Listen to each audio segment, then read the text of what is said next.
Hi, so thanks for watching. This is my Warmoth Gecko 5 narrow bass. I'm going to do a separate video about my design choices and how I came to choose the components I wanted in this bass, but I want to do this bass to demo the sounds. I will just add that I really love this bass and it's kind of rocked my world, particularly the build quality of Warmoth's stuff, but as well as also the 35-inch scale on this. For a 5-string, it's awesome. It's if you're in the market for a 5-string, have a think about Warmoth. But I mean, even just any other 35-inch scale instrument, it's made a big difference to me. And I've been playing 5 strings for 15, 20 years or something like that. So just to run through what's on this bass, I've got Dunlop dual design strap locks.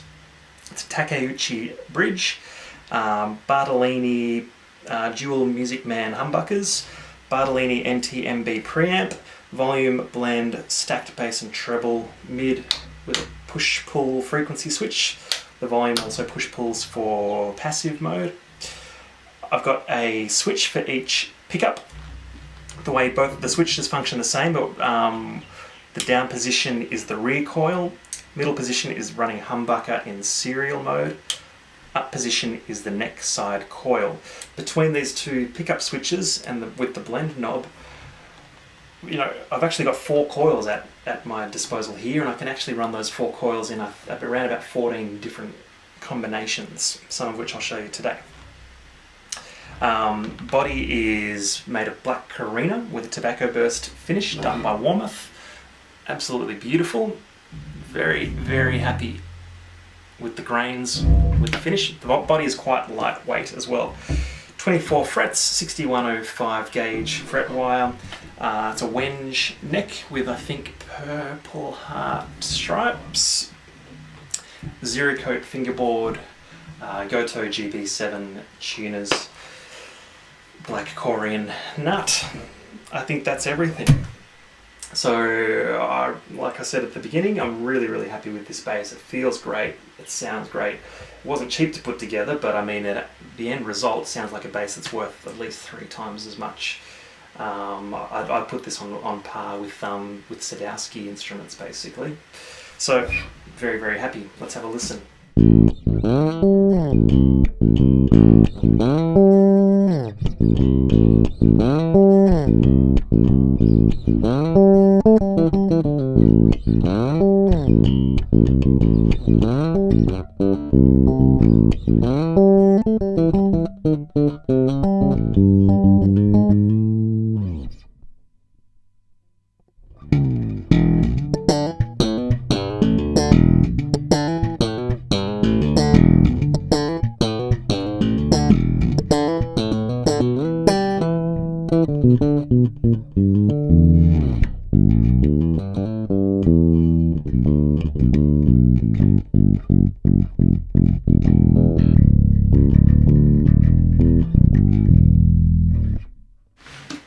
Okay, so that's both of the humbuckers full on. Let's have a listen to the bridge humbucker soloed. To keep the levels even, I'm just going to put a little bit more bottom end in there.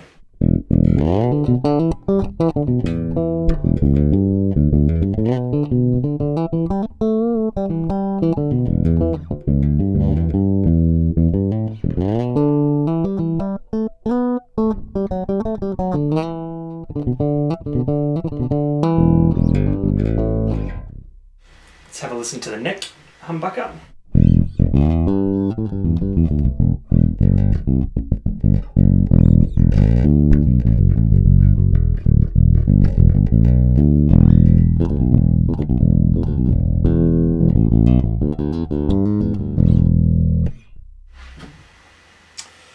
Let's run it with the 2 outer coils, okay? So just this coil here and just this coil here, kind of almost like a jazz bass configuration.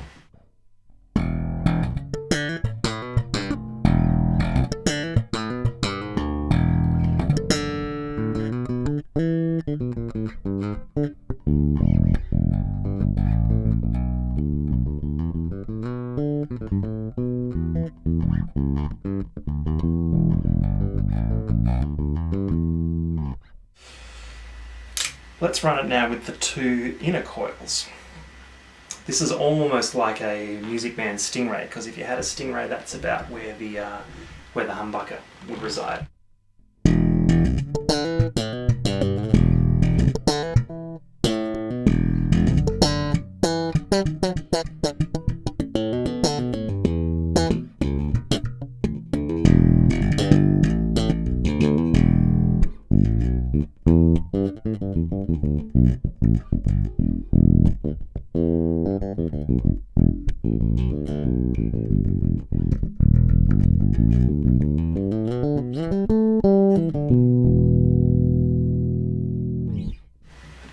Now I'm going to run it with the bridge coil here and the bridge coil here. Okay, this I kind of reckon is a bit like the thumb bass 4-string pickup configuration by Warwick. I'll crank up the bass and the mids just a little bit.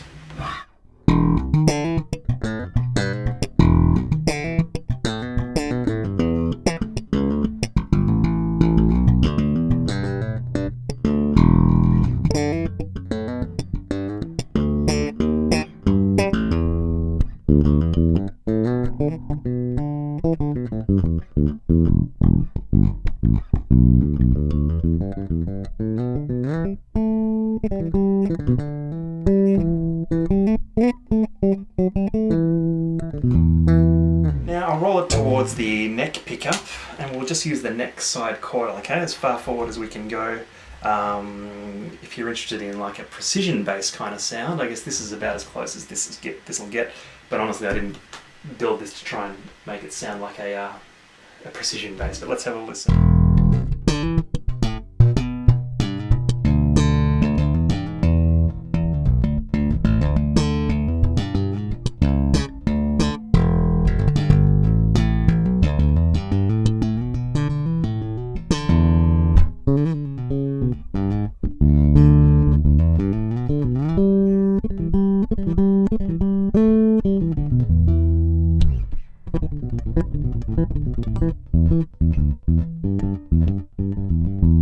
There's a setting here that I used at a rehearsal recently, and it actually came out pretty punchy. My go-to position has generally been the both pickups on full with just a little bit of boosting across the frequency spectrum. But I found if I just put the rear pickup on the bridge side coil, okay, so we just got this one coil here, and we've got the neck humbucker. Let's have a listen.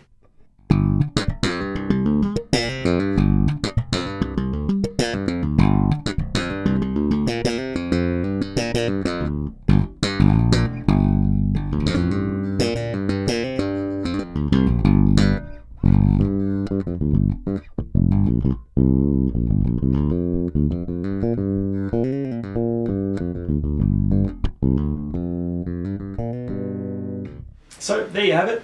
I'm super happy. It's super flexible. You know, heaps of different sounds in here for any number of bands you might find yourself playing in. The build construction is great. Feels really good to play. Very, very, very, very happy. So that's my bass. I hope this has been helpful. I've really enjoyed putting this instrument together. So, you know, unless you're obsessed with particular brands, as some people are, I think Warmoth is a really good option for musicians out there because you can get exactly what you want.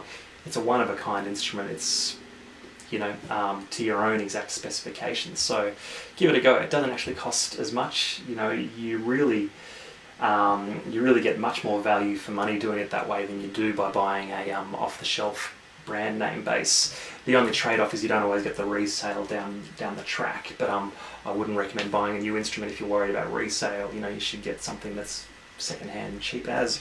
Anyway, that's my bass.